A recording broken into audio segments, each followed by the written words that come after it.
اخلاص والا ہمیشہ عزتیں پاتا ہے۔ وہ ایک طالب علم اپنے ماں باپ کو چھوڑ کے مدرسہ میں پڑھنے کے لیے آیا۔ ماں باپ کی بڑی خواہش تھی کہ ہمارا بیٹا عالم دین بنے، لیکن ذہن بڑا کمزور ہے۔ مدرسہ میں استاد جو پڑھاتے ہیں نا وہ اسے یاد نہیں رہتا، پھر اسے شوق اتنا ہے کہ میں عالم دین بنوں۔ وہ وقت بھی آئے کہ ممبر میرے مصطفیٰ کا ہو، اوپر کھڑے ہو کے میں قرآن کی تفسیر بیان کروں۔ وہ وقت آئے کہ مصلی میرے نبی کا ہو اور اس پہ کھڑے ہو کے شریعت کا پیغام بھی دوں اور لوگوں کو نماز بھی پڑھاؤں۔ لیکن ذہن اتنا کمزور ہے کہ کوئی بات یاد نہیں رہتی، مگر دل میں اخلاص بڑا ہے کہ میں دین کا عالم بنوں۔ وہ ساری رات چراغ جلا کے پڑھتا ہے، طالب علم نیند کے مزے لیتے ہیں، لیکن اسے کوئی چیز یاد نہیں رہتی۔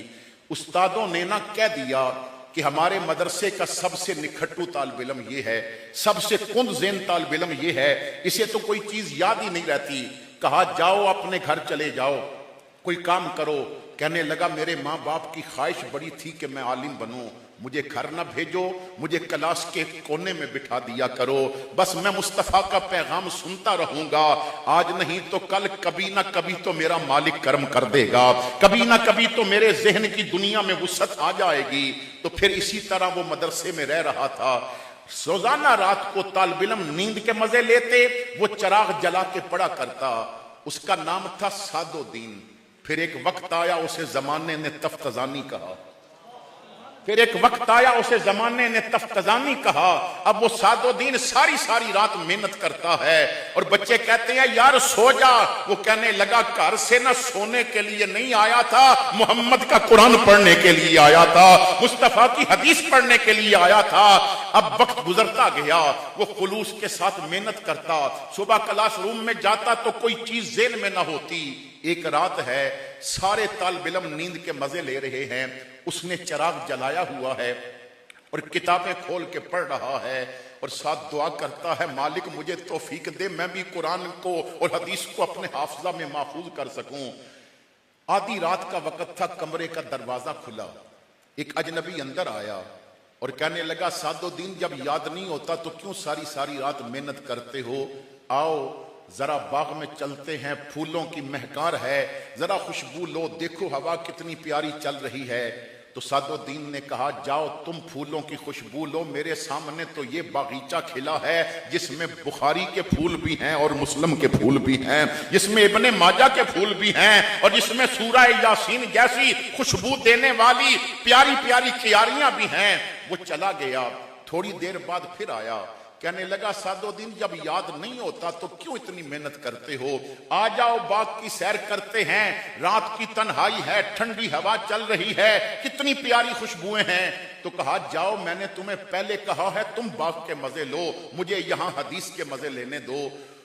تیسری مرتبہ تھوڑی دیر بعد وہ پھر آیا اور کہنے لگا سعد الدین تیرا مقدر جاگنے والا ہے، تجھے باغ میں نا حسنین کے نانا بلا رہے ہیں، تجھے باغ میں مدینے کے تاجدار بلا رہے ہیں، تجھے باغ میں صدیق کے داتا بلا رہے ہیں۔ سعد الدین کہتے ہیں جب میرے کانوں میں یہ بات آئی نا کہ مکین گنبد خضرا باغ میں تشریف لا کے مجھے بلا رہے ہیں، پھر میں جوتی پہننا بھول گیا، پھر میں دوڑا اور جب باغ میں پہنچا تو اتنا حسین چہرہ میرے سامنے تھا کہ زبان خود کہنے لگی مکھ چند بدر شاشانی ہے، متھے چمکتی لاٹ نورانی ہے، کالی زلف تی اکھ مستانی ہے، مخموری اکھیں مد بھریاں، میں آقا کے قدموں پہ گر گیا۔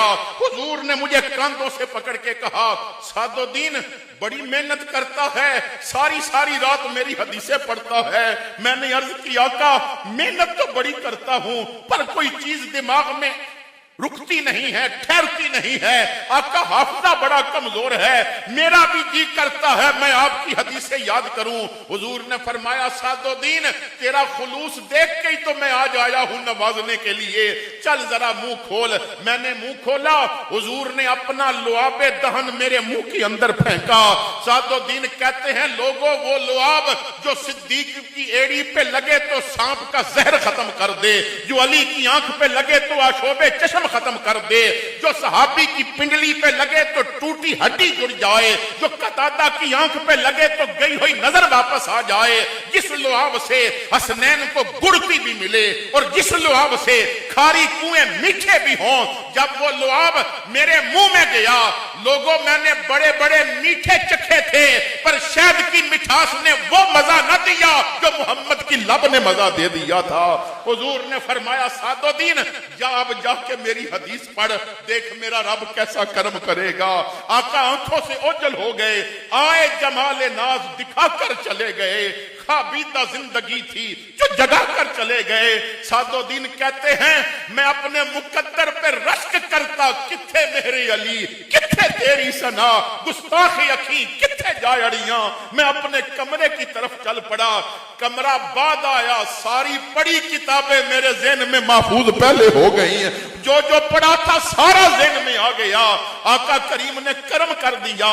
پھر میں ساری رات درود پڑھتا رہا, فجر کی آذان ہو گئی, پھر نماز فجر پڑھی, پھر ناشتہ کیا, پھر کلاس روم سج گیا. مجھے سب سے نکھٹو طالب علم کہتے تھے کونے میں بٹھاتے تھے, میں ادھر جا کے بیٹھ گیا.